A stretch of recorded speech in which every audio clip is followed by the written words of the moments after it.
King James, and I'm going to read it from the Message version, and then we'll close out for this one. King James? Yep. Okay.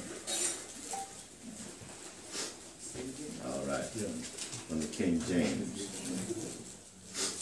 Not as though I have already attained, either were already perfect, but I follow after, if that I may apprehend that for which also I am apprehended of Christ Jesus. Now y'all listen to the Message version. I'm going to read 12 through 14. It says, I'm not saying that I have this all together, that I haven't made. He says, but I am well on my way, reaching out for Christ, who has so wondrously reached out for me. He did it first, guys. He did it first. And then he says, friends, don't get me wrong. By no means do I count myself an expert in all of this. All right. But I've got my eye on the goal. Yes, sir. He says, he says, but I've got my eye on the goal. Don't count me an expert in this. I ain't got it all together, man. I don't know everything.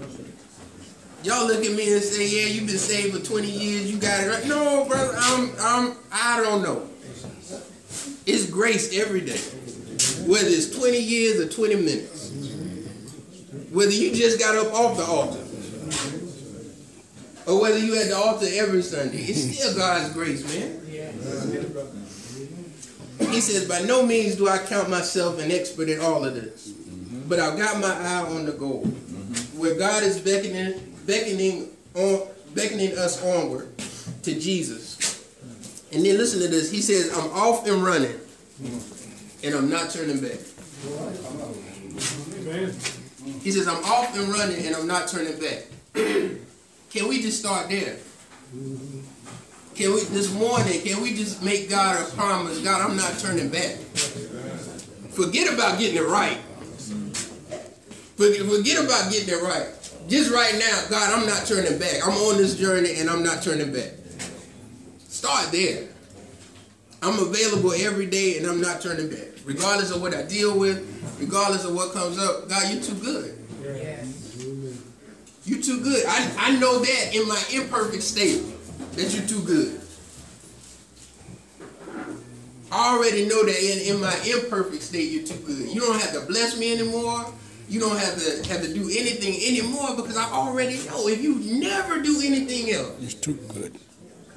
You never do anything else. You've been too good to me already. I don't deserve what you've done. How many of us had those flashbacks and you think about the times where you just should have been gone? You should have been gone. Wasn't no coercion. Wasn't no forcing. You put yourself in a situation. I put myself in a situation. I should have been gone. Amen. And then you wake up and you say, thank you, God. Thank you, thank you, thank you. Now I can appreciate it. In the midst of it, I couldn't fathom it. Couldn't understand it. That's right. But God, now I appreciate it. Now I see what they mean when they say your hands are always on us.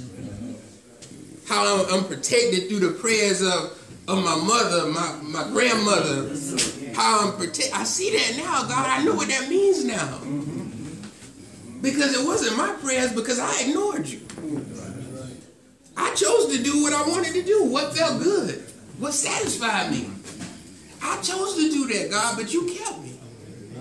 And now you look years later, you're here trying to spread God's word. The good news. That ain't by accident.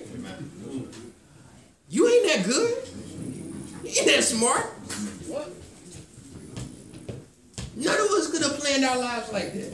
That's right. They say, I'm going to go out here and wild out and do everything I'm big and bad enough to do. And lo and behold, in 10 years, 5 years, 20 years, I'm going to be spreading God's word. We ain't that good.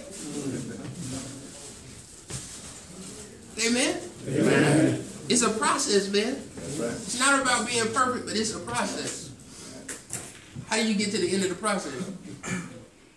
You got to stay with the process, right? You got to go through it. Amen. Anybody can start a process.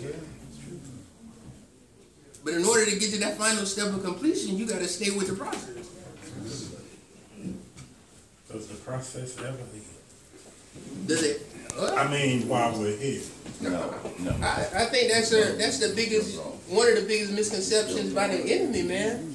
He sets that standard of where we begin to think that we have to be perfect. That God is just gonna automatically just take all of the struggles out of our lives. And we're constantly reaching for that. We're reaching for perfection, every day missing the beauty of God, man. Of Him just keeping us another day. Of Him just blessing us, man. Of Him just blessing us, because we miss it because we're looking for perfection. You're looking for whatever it is that's in your mind that's going to make you feel better. That you say, this is my biggest issue right now. If this was handled, my life would be clean, would be smooth, I'd be good. We're looking for that revelation.